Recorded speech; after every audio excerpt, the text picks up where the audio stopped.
Welcome to Financial Lounge. My name is Darren Tang, and joining us today is James Hartland, co-founder of Astra Worldwide.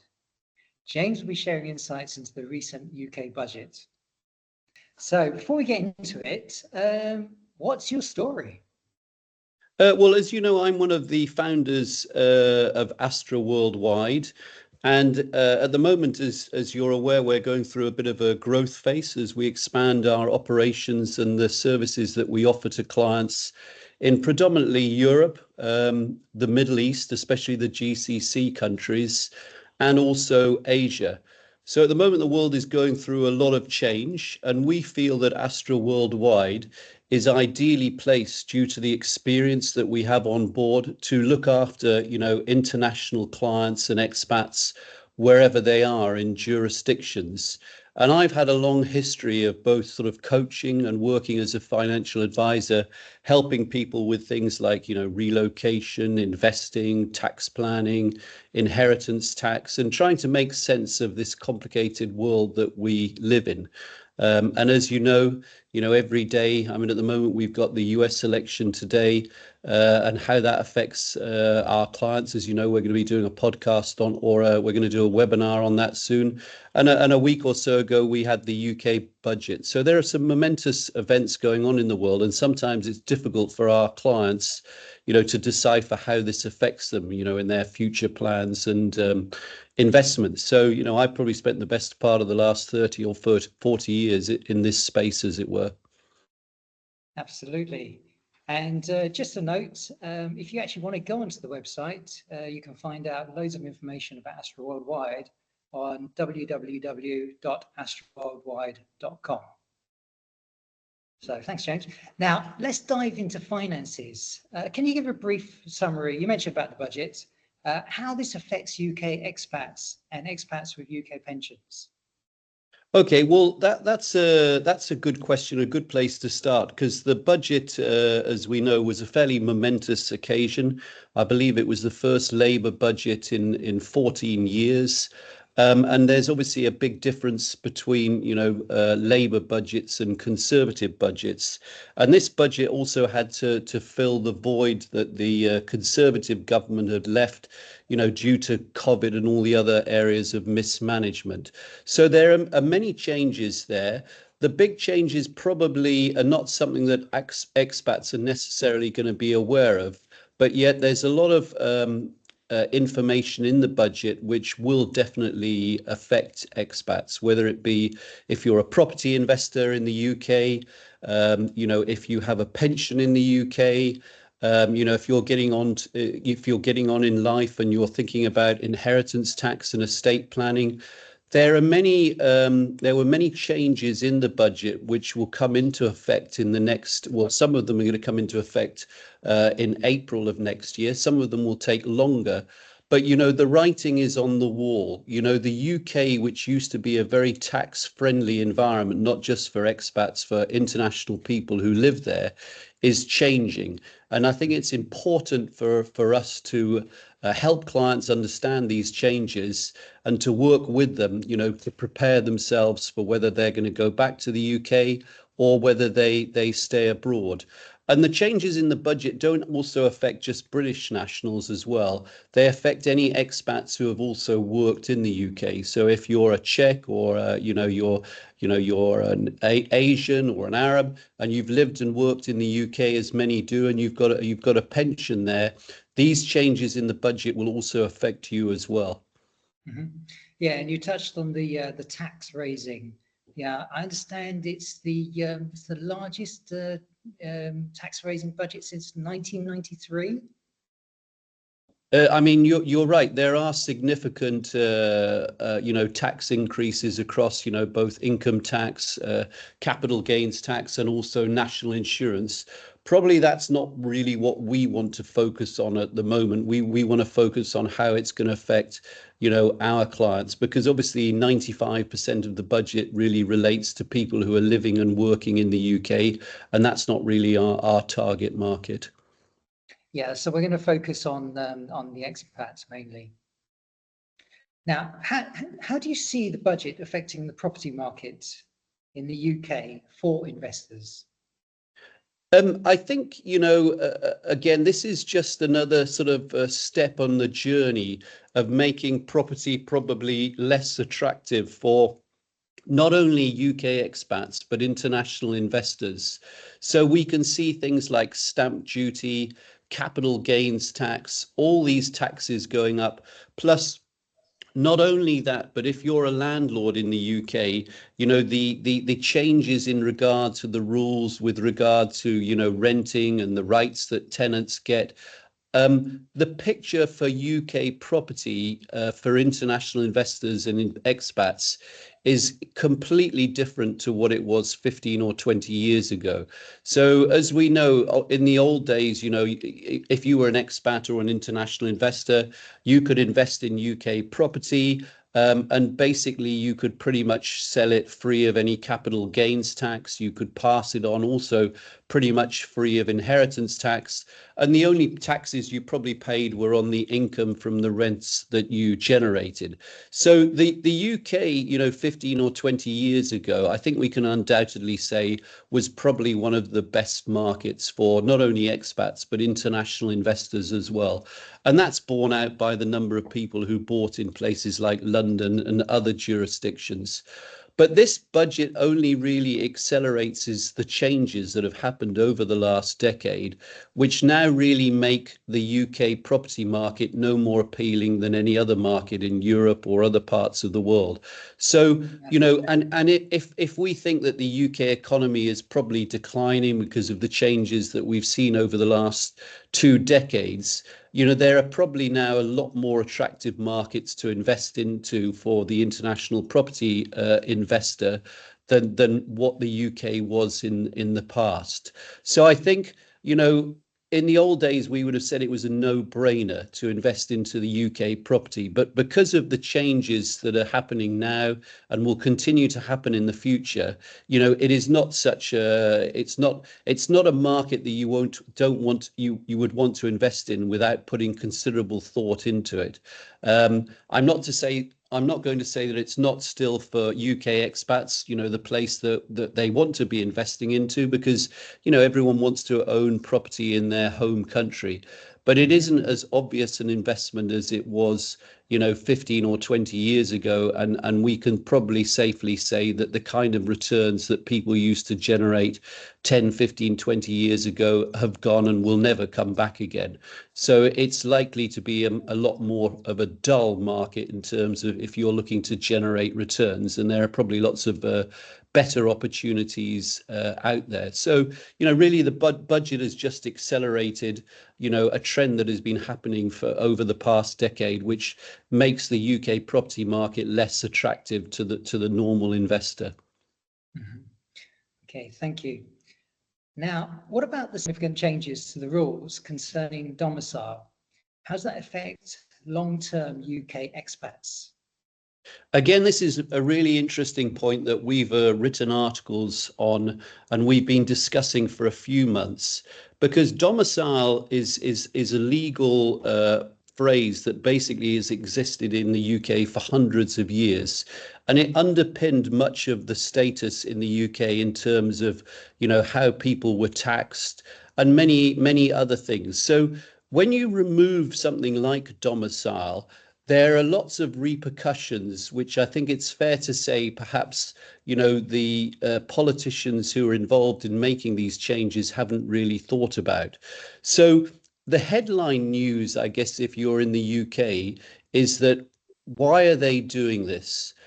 As we know, the papers in the UK are full on about non-DOMs getting benefits that people who are ordinary Brits don't get, because they have been able in the past to shelter, gains that they make, in foreign countries because they're not British passport holders. So they're living there for a period of time. So they pay tax in the UK basically on income that they earn there. or capital gains if they sell shares or property or whatever, but they wouldn't pay tax on, investments and income that they got abroad unless they brought it into the UK. So, high profile cases here would be people like Rishi Sunak's wife. And it's fair to say the general consensus of opinion in the UK is that they think this is unfair. The media doesn't really educate them to understand the benefits potentially that these people have brought to the UK economy. And this is a story again that's probably been running for 4 or 5 years. It's something again that was initiated by the Conservative government, and basically Labour are just continuing with the changes that they outlined. So what does this mean for UK expats and international people moving into the UK? Well, basically from April next year, if you're now domiciled in the UK, i.e. you've been living there for 4 years or more, you're going to be taxed on your worldwide income and capital gains. So one of the reasons that made the UK and London in particularly attractive for international people has been removed, full stop. Okay. So that is going to have significant implications. And as you know, I'm a member of STEP, the Society for Trust and Estate Practitioners. And already when we speak to, our colleagues in Dubai, Hong Kong and Singapore, they're being swamped with inquiries from people who are considering or who have already left the UK, who are looking for alternative destinations to live and move their families to, because they no longer want to live in the UK. So I think it's important to understand that, because from our perspective, that's an opportunity for us. So as you know, we can help clients on a global basis with regard to relocation, tax and investments.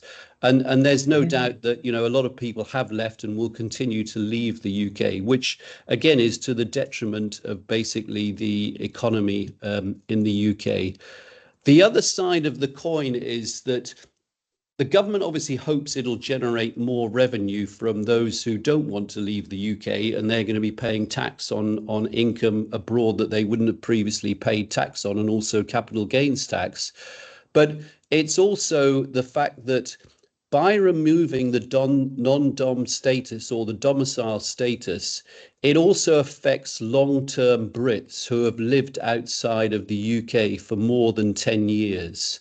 Now, under the old system of domicile, for instance, someone like myself, I'm a British passport holder. I was born in the UK.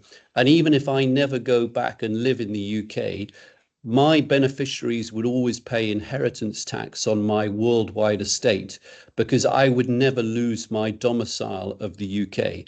Hence, I would be, my beneficiaries would pay inheritance tax.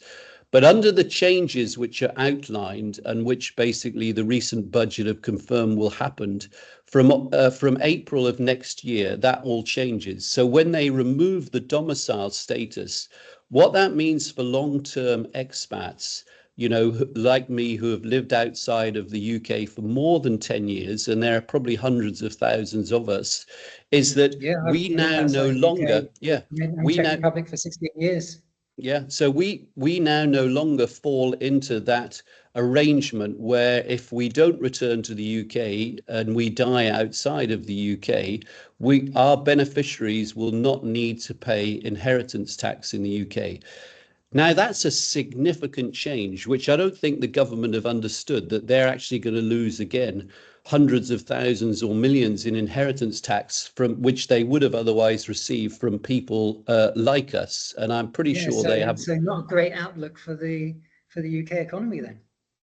Well, look, these things take time to settle, and we won't really understand, whether their taxes go up or down. And I don't think, they understand that yet, because it's almost impossible unless you spend decades of research on understanding how this will affect the tax take as a whole. But I wouldn't mind betting that it's going to be a negative for the UK economy. So what extra revenue that they probably generate from non-DOMs now becoming permanently resident in the UK and being taxed on their worldwide income and gains will be offset by the losses that we've just discussed, in terms of people moving abroad, and also the fact that, UK citizens who live outside of the UK for more than 10 years won't have to pay inheritance tax, or their beneficiaries won't when they die.